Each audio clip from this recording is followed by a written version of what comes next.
There's a life that I've been aiming for. One of the first things that I discovered, and I think we all know this, is that forgiving is hard sometimes. Sometimes it seems impossible, and sometimes it's easy. But there is a process that we can use to forgive and to reconcile in authentic ways. I use what's called an acrostic to help me remember. It spells out the word truth. And the letters stand for turning, remembering, understanding, transforming, and healing. And we found that this process works with individuals, it works with groups. It really is a very powerful and effective process. Turning is the first step.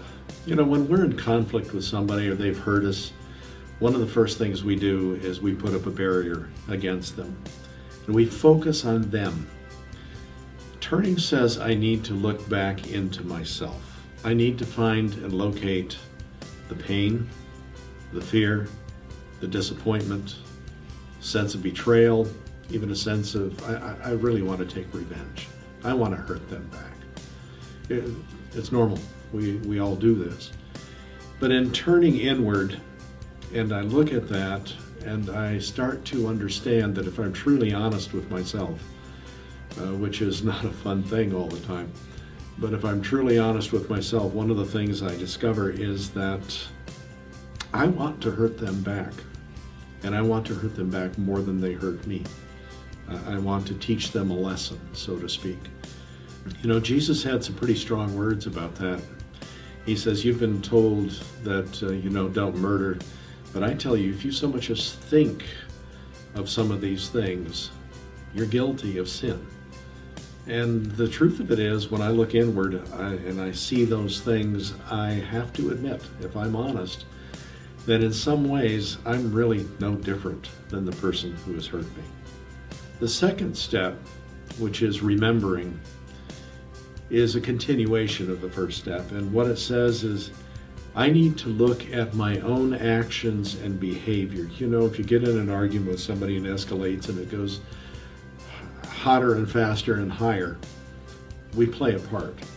And I need to look at what did I do specifically that perhaps made this worse? What did I do that may have been hurtful to the other person? What did I say? Or even what did I think? If I'm forgiving or seeking forgiveness from someone else, I need to do this face to face. Now that's not fun, that's not easy, but it is necessary. But what I do at this point is I simply tell them, when I did this, it was wrong of me. And I do it without excuse. There's no excuse at all. It's simply, I did it. It was wrong. Then I look into understanding is I'm now finding the emotions that I experienced. I'm looking for the hurt. Not only my own hurt, but I'm seeking to understand how they have been hurt. How did I hurt them? I know how they hurt me, but how did I hurt them? None of us likes to admit it, but when we do this, when we get into these situations, we do hurt each other, and it's intentional. We do it because we're angry. And I look at that, and if I say, when you did this, it hurt me very, very deeply. And when I did this back, it was because I felt hurt, and I wanted you to hurt just as badly as I was hurting.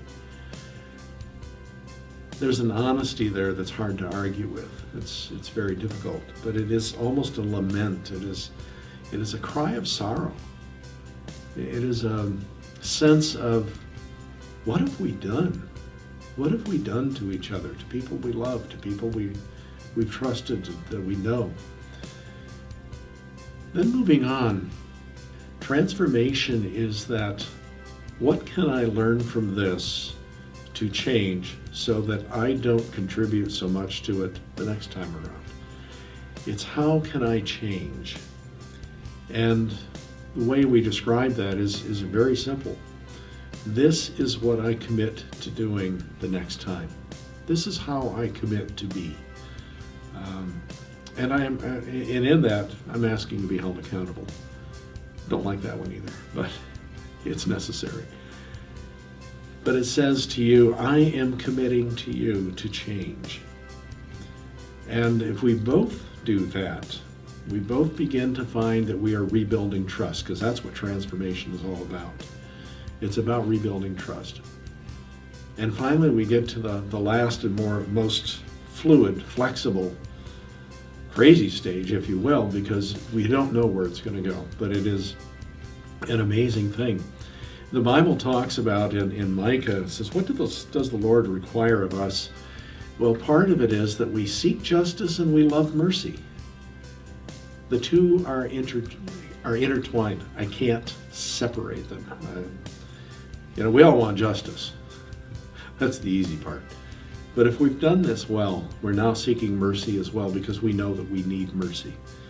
And it comes down to a fundamental question if we're going to rebuild a relationship. What do I need to do to make this right between us? So I've confessed what I did. I've expressed my sorrow at having done it and how it has hurt somebody. I have transformed and said, this is what I commit to do to the changer. And there's that one final question. What do I need to do to make this right between us? And the most common answer is, you just did it. And I've had people literally fall into each other's arms, weeping as they reconciled. And when I contact them, sometimes years later, they say, it's amazing what happens when God gives you new eyes to see with. And the relationship was healed, and it's not back to where it was. No, it's become something that it never was. It's become stronger, it's become richer, it's become deeper. And so, more or less in a nutshell, that's how the process works. We've tested it, we've used it, I use it myself, and I can guarantee you that it works. So here's a new